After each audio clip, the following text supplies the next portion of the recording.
안녕하세요. 사연담은 라디오와 함께 해주셔서 감사합니다. 구독과 좋아요, 알림 설정은 채널 운영에 큰 힘이 됩니다. 오늘의 사연 시작하도록 할게요. 안녕하세요. 저는 딸 둘을 키우고 있는 40대 중반 여성입니다. 대리 효도를 원하던 남편과 결국 이혼하게 되었어요. 저와 남편은 고등학교 동창입니다. 졸업 후 각자 다른 지역의 대학에 입학하면서 연락이 끊겼는데 우연한 기회에 다시 만나게 되었습니다. 2년간 연애를 하다가 친정에서 결혼을 원하셔서 결혼이 진행되었지요. 저희 친정어머니는 매우 고지식한 분이셨기 때문에 자녀들은 무조건 결혼을 해야 한다고 생각하셨던 분입니다. 반면 시어머니는 제가 남편을 꼬셔내 이렇게 되었다며 처음부터 저를 마음에 들어하지 않으셨어요. 어렸을 때 아버지가 돌아가셔서 시어머니와 단 둘이 살던 남편은 시어머니에 대한 마음이 참 애틋했습니다. 그래도 아버지가 돌아가시면서 보험금과 합의금이 있어 고생하지 않고 공부할 수 있었다고 했지요. 남편은 어머니가 늘 안쓰러워 보였나 봐요. 그래서인지 시어머니가 저에게 막 말을 쏟아내도 남편은 그저 듣고 있기만 할 뿐 중간 역할을 해주지 못했답니다. 시어머니가 저에게 자주 하던 막말은 여자가 잘못 들어와 집안이 망했다.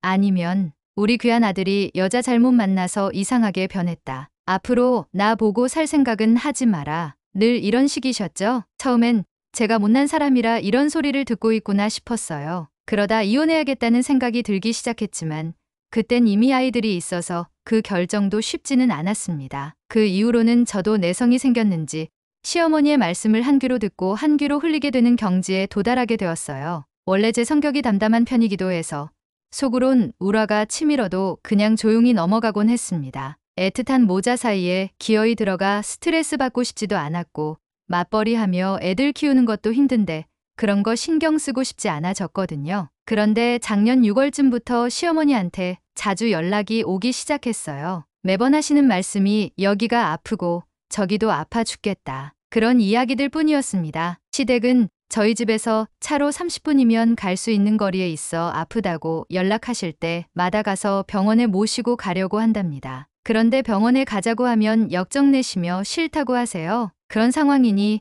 뭘 해드릴 수 있는 게 없더라고요. 그런데 이게 시어머니만의 큰 계획이 있을 줄은 상상도 하지 못했습니다. 올 설날쯤 남편이 갑자기 시어머니와 함께 살아야겠다고 하더라고요. 그래서 제가 갑자기 왜 그러냐 했더니 시어머니가 혼자서 사시는 게 너무 힘들어 보여서 안 되겠다며 모시고 살아야겠다는 거예요. 시어머니가 건강도 나빠지시는데 자기가 더 신경 쓰고 싶다며 앞으로 사시면 얼마나 더 사실지 모른다고 하면서요. 저는 그 이야기를 들으며 맞는 말이긴 하니 고개를 끄덕였습니다. 당신 말이 맞아요. 건강도 나빠지시니 혼자 사시는 건 힘들긴 할 것 같네요. 더군다나 아들 사랑이 대단한 분이시니 당신과 살고 싶으실 수도 있겠네요. 당신도 어머님이 걱정되고 신경 쓰이는 것 같으니 같이 사는 게 맞는 것 같아요. 라고 말했습니다. 그러자 남편은 행복한 얼굴로 역시 당신은 이해해 줄 거라 믿고 있었어. 고마워. 라고 하더라고요. 그래서 저는 웃으며 얼른 짐 챙겨서 어머님 댁으로 가세요. 당신은 어머님 잘 모시고 저는 집에서 힘들겠지만 혼자서 애들 케어해 볼게요. 당신은 정말 효자예요. 라고 한마디 덧붙였죠. 그러자 남편은 저를 어이없다는 듯이 쳐다보며 화를 냈습니다. 지금 내 말을 못 알아듣는 척 하는 거야. 여기서 손녀들 재롱도 보시고 우리 집에서 같이 살아야지. 왜 내가 우리 집을 놔두고 어머님 댁에 가? 라며 따지더라고요. 그래서 저는 이해가 안 된다며 여기가 자기만 사는 집이 아닌데 왜 당신 마음대로 하냐고 받아쳐 버렸답니다. 당신이 어머님 모시고 살고 싶다고 하는 것도 존중해줬는데 뭐가 그렇게 불만인 거야? 그러자 남편은 갑자기 민주주의식으로 하자며 딸들한테 나와보라고 했습니다. 그러더니 남편이 애들아, 할머니랑 우리 집에서 같이 사는 게 어때? 좋은 사람은 손 들어봐. 라며 소리를 질렀어요. 그래서 제가 애들한테 소리 지르지 말라고 말하며 딸들에게는 아빠 눈치 보지 말고 솔직히 말해도 된다고 하니 딸들은 남편 눈치를 보면서도 손은 들지를 않더라고요. 첫째 딸이 아빠, 이제 공부할 것도 많아지는데 할머니가 집에 오시면 불편할 것 같아요. 라고 조심히 말했습니다. 사실 시어머니는 손녀딸을 보고 아들로 태어났으면 얼마나 더 좋았겠냐며 맨날 면박만 주었지 사랑을 주신 적은 없었어요. 그러니 딸들 입장에서는 할머니라도 애틋한 마음은 없었답니다. 저는 딸들에게 알겠다고 하며 방으로 들어가라 했어요. 남편한테도 당신 효심은 정말 존경할 만해. 우리 딸들도 당신 닮을 거야. 라고 했습니다. 남편 얼굴은 붉어져 저를 째려보고 있는 모습이 웃겼지만 저는 그 마음을 참으며 시어머니와 오붓하게 잘 지내라고 응원하겠다고 해 주었답니다. 그리고 그때부터 남편의 생난리가 시작되었어요. 내가 이 집의 가장이긴 한 거야? 당신 때문에 위신이 안 써. 자식들이 나를 얼마나 무시했으면 이런 행동을 해. 부모를 공경할 줄도 모르고 가정교육이 왜 이딴 식이야? 라고 소리를 지르더라고요. 뭐, 가정교육은 나 혼자 해.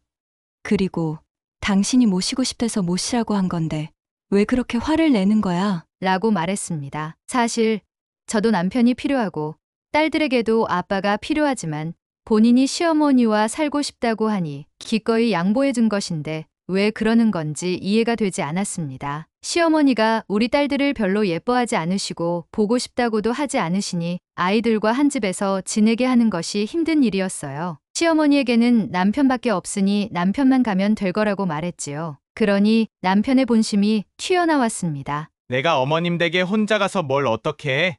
뭐? 그럼 나는 직장 생활하면서 딸들도 키우고 있는데 이제 어머님까지 돌봐야 되는 거야?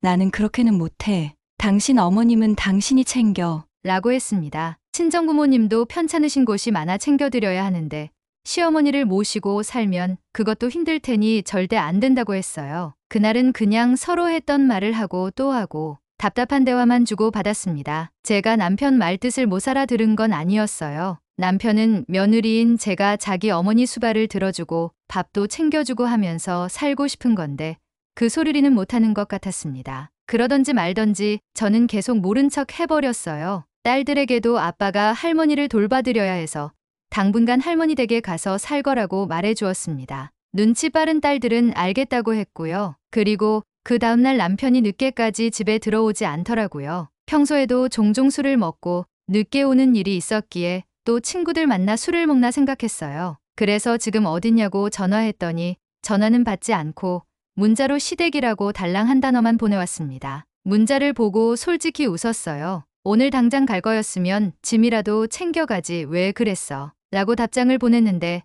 더는 연락을 주지 않았습니다. 저도 그냥 알아서 하겠지 하고 더 이상 신경 쓰지 않았습니다. 다음날 아침 딸들은 학교에 보내고 출근해 일하고 있는데 시어머니한테 전화가 왔어요. 항상 전화로 폭언을 많이 하시는 분이라 늘 녹음을 하는 편이었답니다. 통화가 녹음이 되고 있다는 걸 생각하지 못한 시어머니는 다짜고짜 어디 남편을 내쫓는 거냐? 하며 소리 지르셨습니다. 저는 너무 어이없고 기가 막혀 아무 말 하지 못하고 있었죠. 그냥 시어머니가 퍼붓는 욕을 듣고만 있을 수밖에 없었지요. 남편을 내쫓는 마누라가 어딨냐? 며 노발대발하셨습니다. 제가 상황을 설명해 드리겠다고 해도 제 설명을 들을 생각이 없어 보였지요. 나중엔 그냥 포기하고 듣기만 했던 것 같아요. 시어머니도 한참 화를 내시다 제가 아무 반응을 하지 않으니 열받으셔서 전화를 그냥 끊어버리셨습니다. 저는 바로 녹음된 파일을 남편에게 보내면서 도대체 어머님께 뭐라고 한 거야? 라고 물어보았습니다. 그러자 불쌍한 엄마랑 같이 살고 싶다고 했더니 짐 싸서 나가라고 했다고 했지. 왜 맞는 말이잖아. 뭐, 미친 거야? 내가 언제 그랬어? 아니, 내 귀엔 그렇게 들렸어. 참 기가 막힐 뿐이었습니다. 도저히 대화로는 해결이 안 되겠다 싶었어요. 시어머니와 통화 내용 중 마지막에 저 같은 며느리는 더 필요 없다며 남편이 저 같은 여자랑 사는 게 불쌍하다고 그러셨거든요. 남편이 안 한다고 하면 당신이 나서서 저희 이혼시키겠다고 하시면서요. 그래서 남편에게 당신도 어머님이랑 같은 생각이야? 라고 물었습니다. 그러니 오히려 차분해지더라고요. 한참을 생각하는 듯 했습니다. 저는 솔직히 시어머니 전화를 받기 전에는 이혼 생각조차 하지 않고 있었는데 남편이 효도하고 싶어 하니 시어머니께 남편을 보내주는 게 제가 할 수 있는 최선이 아닐까 하는 생각이 들기도 했답니다. 그런데 남편이 시어머니에게 한 말 때문에 쌍욕을 들은 것이니 더는 못 참겠다 싶어 이혼을 생각해 보아야겠다고 마음 먹었지요. 남편은 어머님 댁에서 출퇴근하면서 생각을 해볼게. 라고 했습니다. 남편은 시어머니 댁으로 짐을 옮겼고 더 이상 저는 아무 연락을 하지 않고 지내고 있었어요. 처음엔 어이가 없기도 했는데 딸들과만 살게 되니 나름대로 편하더라고요. 그렇게 한 달쯤 지났을 때 남편이 뜬금없이 집에 왔습니다. 저희는 저녁 식사 중이었는데 현관문을 열고 들어오더라고요. 딸들은 갑작스런 상황에 제 눈치를 살폈고 저는 그냥 편하게 식사 마저 하라고 했습니다. 저는 식사를 마치고 안방에 들어가니 남편이 침대에 누워 있었어요. 어머님은 우리 이혼시키신다고 하더니 왜 더 말씀이 없으신 거야? 라고 물었습니다. 남편은 제 말에 아무 대꾸도 하지 않고 핸드폰만 보더라고요. 그래서 제가 먼저 미리 작성해둔 이혼 서류를 내밀었습니다. 남편이 저를 한번 보더니 몸을 일으키고 앉아 저에게 그럼 애들은?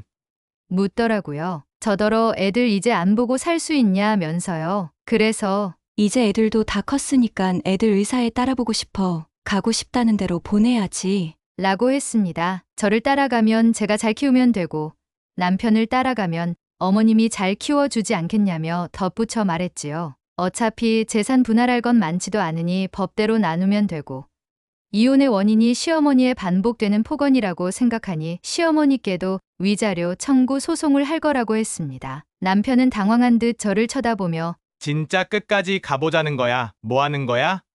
라고 해서 저는 그렇다고 간단하게 대답해 주었습니다. 남편은 씩씩대며 짐을 챙겨 나가 버렸고 저는 소화를 시킬 겸 딸들과 동네 공원을 돌고 집으로 돌아왔습니다. 늦은 저녁, 갑자기 시어머니가 집에 오셨어요. 저는 또 무슨 막말을 하러 오셨나 했더니 이제 저더러 남편한테 사과하고 화해하라고 하시네요. 이혼 얘기가 오가는 중인데 화해라니요. 말도 안 되는 일이었습니다. 어머님, 지금 저희가 애들 싸움하는 게 아니에요. 벌써 이혼 서류도 다 작성해 두었고요. 그러자 시어머니는 아들이 자기 엄마 걱정하는 것도 이혼 사유가 된다더냐? 그럼 애들은 어쩔 생각이야? 모자 관계 아니랄까봐 남편하고 똑같은 소리를 하시네요. 그래서 애들은 이미 다 컸으니 아이들 뜻을 따를 거고 아빠를 따라간다고 하면 어머님이 잘 키워주면 된다고 해버렸습니다. 그러자 시어머니가 갑자기 손사래를 치며 아니라고 하셨어요. 사실 제 남편은 혼자서 밥도 못 차려 먹는데 시어머니 댁에 가 있으니 더 힘드셨던 것 같아요. 그런데 그런 사람이 어떻게 애 둘을 키우겠어요? 그걸 시어머니도 알고 있었던 거죠. 애들을 데리고 오면 다 자기가 해야 하는 일이라는 걸 말이죠. 아가, 내가 진짜 미안하다. 그냥 예전처럼 각자 집에서 살아도 되니 애들 아빠랑 화해해. 라고 하시더군요. 이쯤 되니 모시기는 척 한번 넘어가 줄까 싶은 마음이 들기도 했지만 며칠을 고민해봐도 시어머니가 계속 나이 들어 가시는 건 당연한 현실인데 남편이 정신 차릴 일이 없을 것 같으니 이혼하는 것이 맞다는 결론이 들었습니다. 결국 이혼하는 쪽으로 마음을 굳혔고 딸들에게도 잘 말을 해주었어요. 딸들도 제가 그동안 할머니께 당하고 살았던 것을 알고 있어서인지 제가 원하는 대로 하라고 해주었답니다. 저는 시어머니의 폭언과 남편의 방관을 근거로 이혼 소장을 보냈습니다. 몇 년에 걸친 시어머니의 폭언이 녹취된 파일도 있었으니 위자료는 물론 양육권도 가져올 수 있다고 하더군요. 전세, 자금도 당연히 절반은 제 몫이었죠. 남편은 이혼은 하더라도 딸들은 자기를 따라왔으면 하는 눈치였습니다. 하지만 애들은 벌써 눈치를 채고 있었답니다. 아빠를 따라가면 집안일이며 할머니 돌보는 일까지 모두 해야 한다는 것을 알고 있는데 어떻게 아빠를 따라간다고 할 수 있겠습니까? 결국 딸들은 다 저와 살게 되었지요. 남편과 처음 시어머니를 모시는 일로 이야기할 때만 해도 이렇게 일이 커질 거라고는 생각도 못했는데 이혼을 하기로 결심하고 나니 그동안 참고 산 세월이 허무하기만 하더라고요. 지금이라도 이렇게 벗어날 수 있게 되니 홀가분하기도 하고 마음이 참 복잡 미묘하네요. 그래도 앞으로 딸들과 좋은 일만 있을 거라 생각하고 긍정적으로 살아보려고 합니다. 긴 이야기를 들어주셔서 감사합니다.